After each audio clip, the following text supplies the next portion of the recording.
assim como você está. Oh, aleluia, porque Ele já te viu debaixo da figueira, Ele já te achou, e nesta noite Ele te chama: vem para fora, meu filho, porque eu quero falar contigo. Aleluia, oh, aleluia, oh, aleluia, oh, aleluia,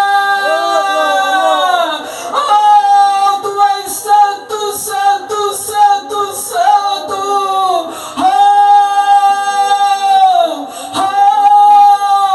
o meu coração arde de alegria, Senhor, de poder contemplar, Senhor, a tua presença neste lugar.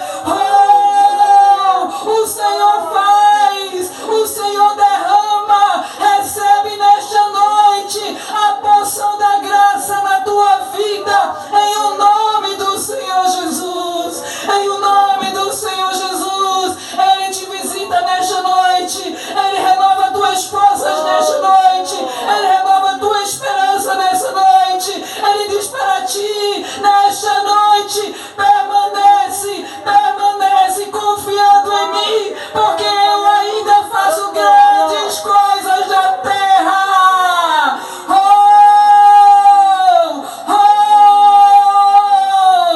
Essa palavra é para você que crê, essa palavra é para você que crê, mesmo que a tua esperança esteja pequenininha, mas a tua fé ainda é em Cristo. Ele te viu nesta noite e diz: permanece, permanece, permanece na minha presença, porque grandes coisas eu ainda faço na terra. É o Senhor quebrada nesta noite, quebrando o jugo, quebrando os arcos, quebrando os ferrolhos e libertando.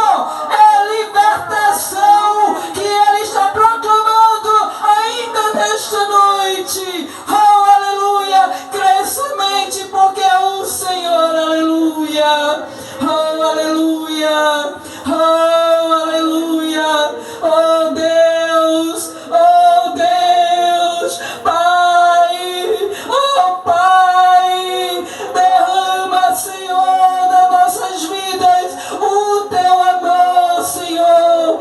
Queremos ter um coração sensível, queremos ter os ouvidos sensíveis à tua voz. Não nos deixa, Senhor, fora da mesa, não nos deixa de fora do banquete. Queremos participar, Senhor, desta celebração que o Senhor tem preparado com carinho para os teus filhos, Senhor. Oh, amado Pai, nós queremos mais de ti, Senhor. Nos ajuda na nossa pequena fé, Senhor, porque muitas vezes aquilo que os nossos olhos não contemplam naturalmente, fisicamente, desce ao nosso coração como incredulidade. Nos perdoa, Senhor, porque nesta noite nós rompemos a incredulidade e dizemos que a nossa confiança está no Deus Todo-Poderoso. Oh, aleluia, oh, aleluia, aleluia, Senhor. Obrigada, Pai. Oh, muito obrigada, Senhor. Obrigada, Senhor, aleluia. Podeis assentar, queridos, em nome de Jesus. Capítulo 19, eu sei que a gente já se estendeu um pouquinho, o pastor ainda vai falar, mas como o pastor disse, eu estava ali atrás, eu estava meditando na palavra do Senhor, e o Senhor encheu o meu coração.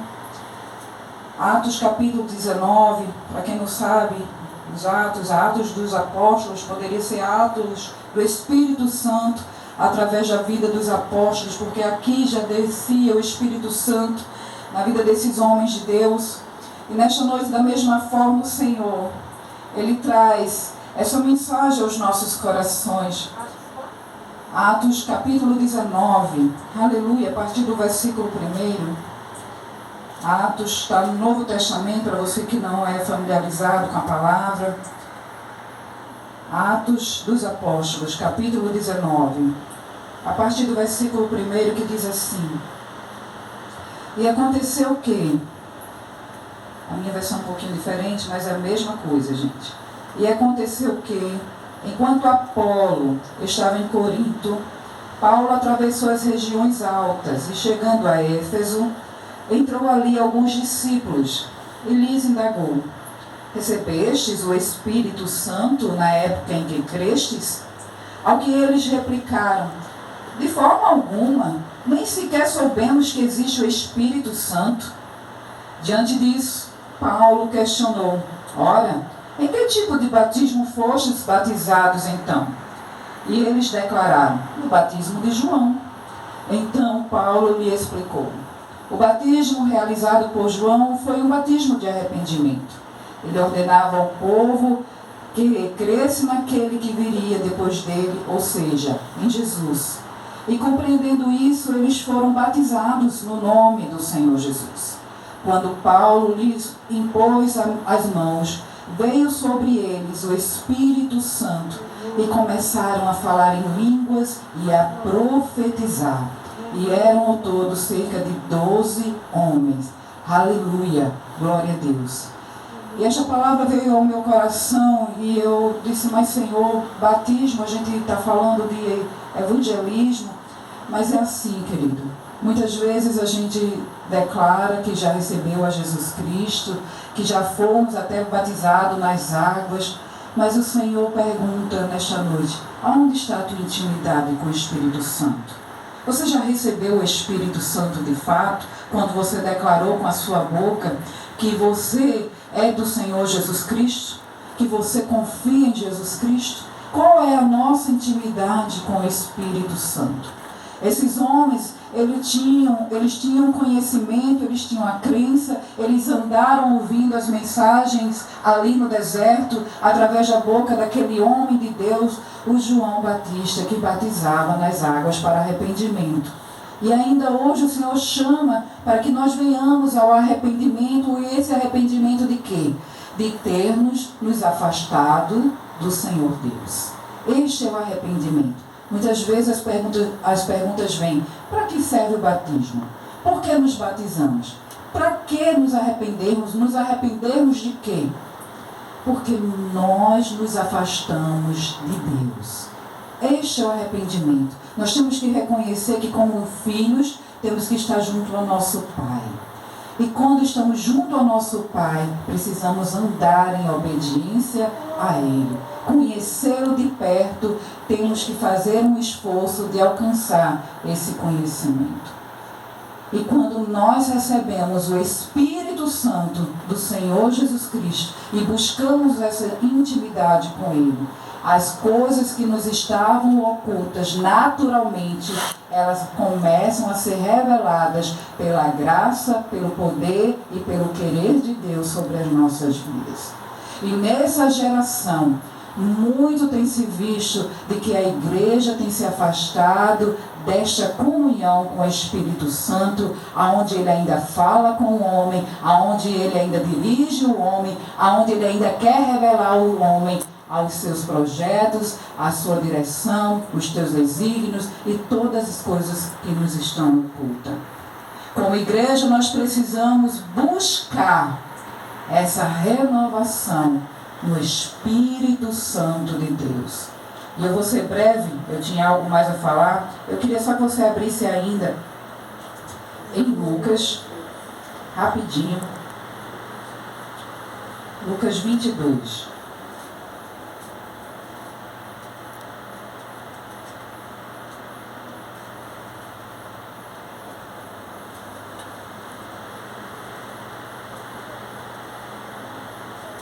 E aconteceu ali certa feita, 22, 31.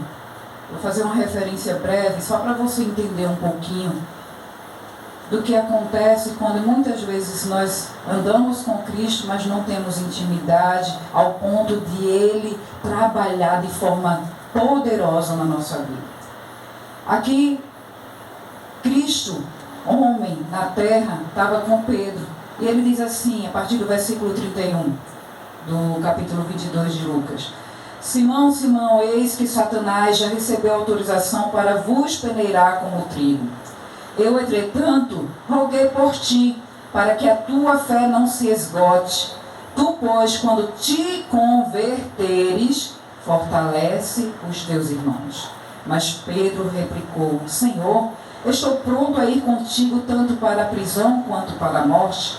Contudo, predisse Jesus: asseguro-te, Pedro, que antes que o galo cante hoje, 3 vezes negarás que me conheces. Amém, queridos? Por que eu trouxe isso?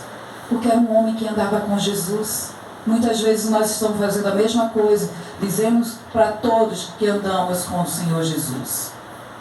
Mas Jesus chama a atenção dele aqui. Que o diabo, o Satanás, ele tinha já autorização para peneirá-lo. Mas Jesus, aquele que é o nosso mediador a Deus, aquele que é o nosso advogado, ele foi pela causa de Pedro. Mas ele advertiu Pedro que ainda naquela noite ele negaria Pedro. E ainda chama atenção. Se ele chama atenção é porque ainda não existia a condição que a nós também somos chamados para ter, como está lá no 32. Eu, entretanto, roguei por ti para que a tua fé não se esgote. Jesus fez isso. Para que a tua fé, querida, a minha fé não se esgote. Pois quando te converteres, fortalece os teus irmãos. Muitas vezes andamos ou dizemos que andamos com Cristo, mas ainda não nos convertemos. Não temos vida de oração, não temos vida da leitura da palavra e muitas vezes também não temos o testemunho de Jesus Cristo nos nossos corações. Quando nos falta isso, nos falta o mover também do Espírito Santo como revelação em nossas vidas. E Jesus, nesta noite, ele fala a nós, como igreja: quando tu te converteres, cuida também dos meus irmãos, cuida dos meus pequeninos, porque eu, como Espírito vivo, eu revelarei a ti os desígnios que eu tenho através da tua vida. Amém, queridos?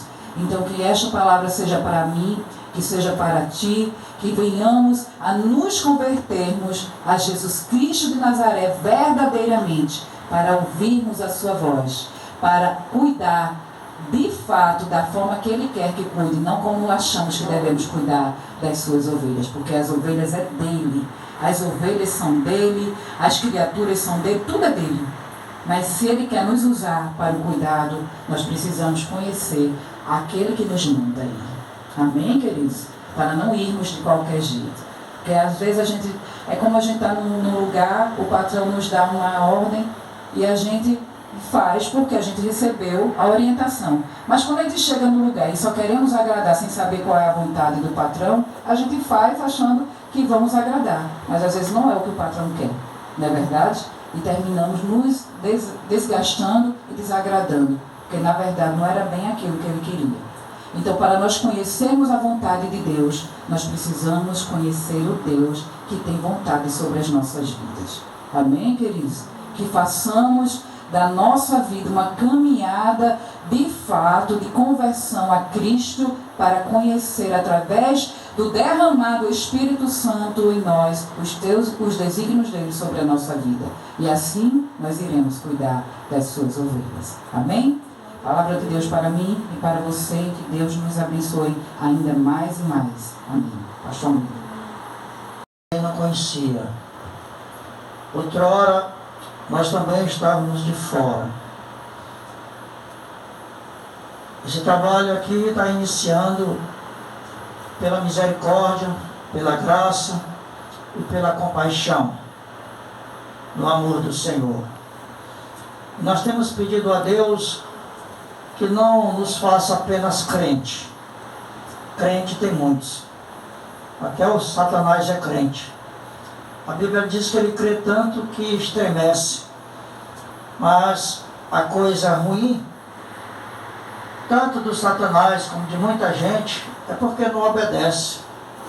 Não obedece a palavra, não obedece o princípio, não obedece a ordenança, não obedece o mandamento. Então, que nós não sejamos apenas crentes, mas eu tenho pedido ao Senhor que nos faça cristãos reavivados. Cristãos reavivados pelo poder de Jesus Cristo. Que nós tenhamos um trabalho de um reavivamento a ponto de impactar a nós mesmos, dentro dos nossos sentimentos, da nossa vida, que a gente olhe a nossa trajetória e possa dizer assim: eu mudei. Deus está mudando a minha vida, está mudando a minha história. Deus está me fazendo mais que vencedor. Não por causa de uma coisinha, outra coisinha que aconteceu, mas por causa de uma esperança renovada. A esperança que não tem como comparar a nossa esperança. Esperança do futuro. Não de uma vida meio que desnorteada pelos acontecimentos que estão à nossa volta. Que nós sejamos cristãos, que não nos voltemos para as orações apenas quando está acontecendo coisas terríveis conosco ou à nossa volta. Porque temos visto em muitos lugares que parece que a igreja é conclamada ou é aclamada quando está acontecendo as coisas difíceis. Mas que a gente tenha uma consciência de que Deus é todo o tempo. Que Deus cuida do seu povo todo o tempo. Isso é uma tendência da vida humana. Isso é uma tendência da pessoa. Então eu tenho pedido ao Senhor: Senhor, nós queremos mesmo começar para levantar pessoas. Porque pode ter 10 igrejas aqui na região. Eu estava dizendo hoje a uma pessoa aqui, eu disse: você pode andar nessa rua e encontrar 20 casas. E você entra em 10 delas e pergunta qual é o credo religioso. Você vai encontrar talvez uma subdivisão de 3 em 3. Cada um dos 3 dizendo: eu sou de tal, outro eu sou de tal e outro eu sou de tal. Então você vai puxar mais um pouquinho a história a fundo e vai perguntar a respeito de Deus. Talvez você tenha muita surpresa nas respostas. Porque muitas pessoas veem a religiosidade como se fosse a solução para os problemas da terra. E ainda disse essa pessoa, e dentro de 3 casas que você encontrou respostas a mais ou menos adequadas, se tiver 3 pessoas dentro daquela residência, talvez das 3 você encontre uma aonde vai dizer: pai, mãe e filho está buscando o Senhor. Talvez as outras 2 você vai encontrar a história quebrada. Você vai encontrar a mãe de joelho, o pai de pé e o filho deitado. Porque não há unidade, não há comunhão,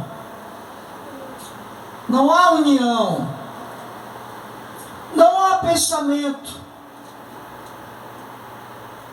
em relação à verdade, em relação a Deus. Nessa quinta-feira eu fui falar lá na igreja do Ribamar, graças a Deus, muito jovem, falando ali sobre a história de Zaqueu. Muito boa ali aquele trabalho, foi muito bom com aqueles irmãos. Domingo passado também estivemos lá, ouvindo a palavra. E hoje estamos aqui, participando. Eu creio que a importância não é por causa da tradição das coisas, do agrupamento em grande número de pessoas, Talvez para muita gente é ridículo. As coisas quando começam assim, pequeno, com pouca gente, com pouca movimento. Talvez para muita gente seja ignorante, mas uma coisa eu sei: Deus tem prazer em quem busca o seu nome. Deus tem prazer em quem busca o seu nome. Deus tem prazer em quem se desloca da sua casa e vai até Betel, e vai até Manaim, e vai até o Jaboque, e vai até Siquém, e vai caminhando na direção de Canaã, mesmo sem saber onde é, mesmo sem saber qual é o futuro, o que vai acontecer amanhã. Eu só sei uma coisa: que quem planta semente boa vai colher bons frutos. Eu só sei disso. Se Deus mandou plantar semente aqui, essa semente vai nascer. E aqueles que acreditarem, que disserem: eu quero ser um cristão reavivado pelo poder de Deus, poderá sentir os efeitos do reavivamento para a glória de Deus. Nós precisamos buscar a intensidade, orando. Estava pensando aqui, quando nós oramos, nós estamos dizendo: Jesus, vira a chave da porta do céu, para derramar as bênçãos sobre nós. Quando nós oramos, quando nós intercedemos, quando Deus percebe em nós um sentimento de gratidão, não apenas porque estamos querendo alguma coisa, não apenas porque queremos receber algo, mas porque nós estamos querendo entregar para Ele até aquilo mesmo que eu penso que eu não tenho, mas eu quero entregar para Ele como se eu tivesse. É como se eu dissesse: meu Deus, essa oração é para que o Senhor vire a chave, para abrir os tesouros do céu, para vir a bênção sem medida sobre aqueles que querem ser cristãos reavivados. Não cristãos desanimados, não crentes desalentados, crentes mornos, não, mas cristãos que querem a verdadeira identificação com o Pai, com o Filho, com o Espírito Santo. A coisa é tão séria, mas mesmo na seriedade nós precisamos ser alegres. Mesmo com a seriedade nós temos que ser alegres, temos que ser festivos, porque não há festa maior do que a festa que é celebrada diante de Deus. É a verdadeira festa. O mundo quer imitar, o Satanás quer imitar, porque ele quer ser um imitador das coisas de Deus, na intenção de atrair a humanidade para ele. Mas a verdadeira festa é para o Senhor. É Deus que faz o seu povo alegre. É Deus que faz um povo ser distinto. É Deus que faz um povo ser cheio da graça. Eu tinha aqui escrito o esboço, mas a Bíblia é o maior esboço que nós temos para anunciar, para declarar, para pregar para dizer ao povo da terra inteira que existe uma esperança. Mas a esperança é dada a quem busca. Quando o Senhor falou ao profeta Jeremias, Jeremias estava em uma situação difícil. E alguém pode já ter percebido